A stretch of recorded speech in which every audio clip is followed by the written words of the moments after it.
Fala pessoal, tudo bem? Olha só, as dicas voltaram, as dicas de bancada voltaram. Se você sonha em consertar placas de ar-condicionado inverter, pelo menos para os seus clientes, fala, eu não quero viver disso, mas eu gostaria pelo menos de consertar as placas dos ar-condicionados dos meus clientes, porque sempre que uma placa dá problema, eu tenho que levar para outra cidade, daí o cara fica me enrolando uma semana, duas, um mês, e o cliente fica aqui na minha orelha e eu, fico de mãos atadas. Então, muita gente tem esse sonho, né? Muito instalador tem esse sonho. Eu queria apenas consertar a placa dos meus clientes, eu já estava satisfeito com isso. Cara, eu acredito que esse vídeo vai te ajudar demais, se você prestar bem atenção e entender a mensagem. Eu tenho aqui na minha bancada um gerador de funções, né? Um gerador de sinais.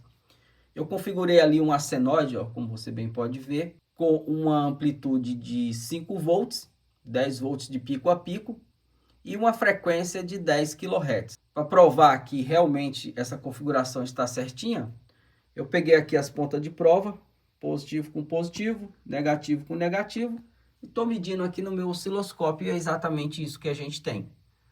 10 kHz, a tensão máxima de 5 volts, né, que daria 10 volts de pico a pico. Legal.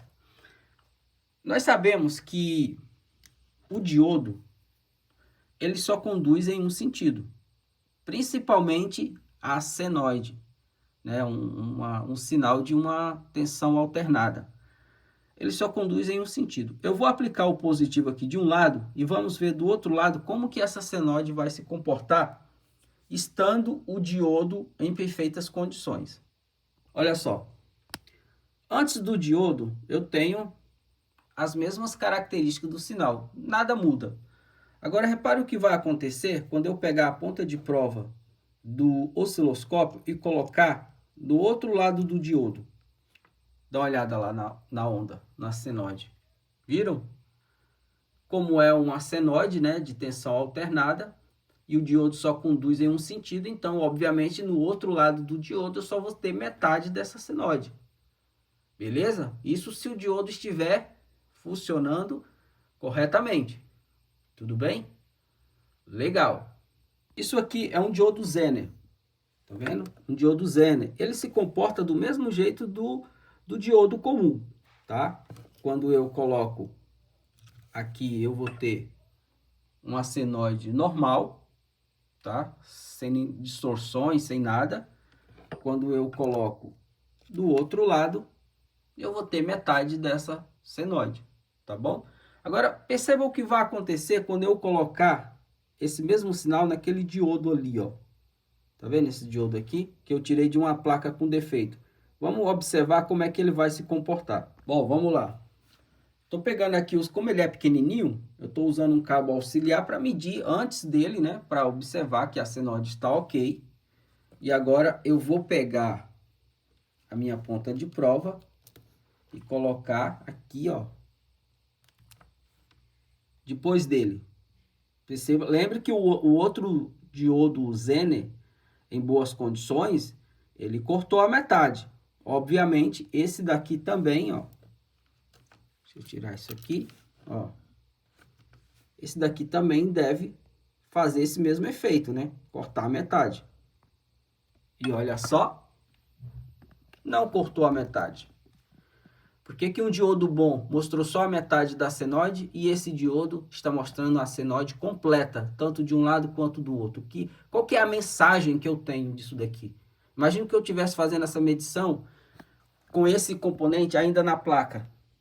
Tá? Nem tirei ele, tô suspeitando que um determinado circuito ali está com defeito, né? Cheguei até um diodo, Zener ou não, e faço esse mesmo procedimento e tenho esse resultado aqui.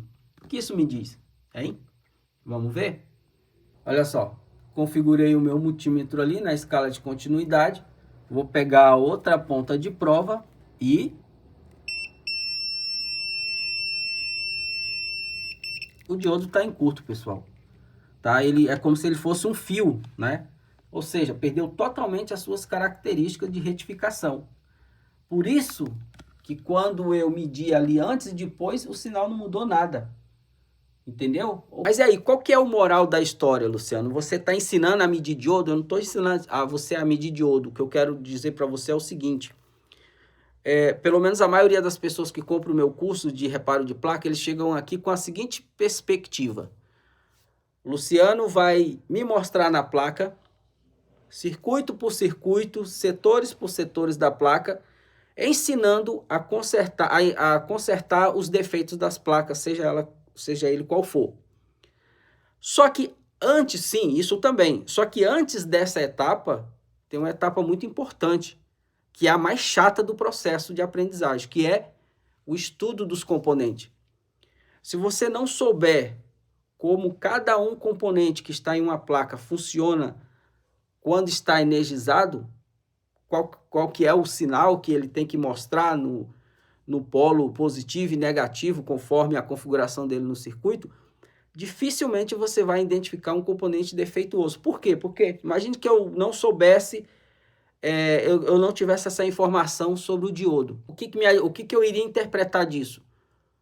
Um lado, um diodo está se comportando de um jeito, o outro está de outro, mas eu não sei o que isso significa.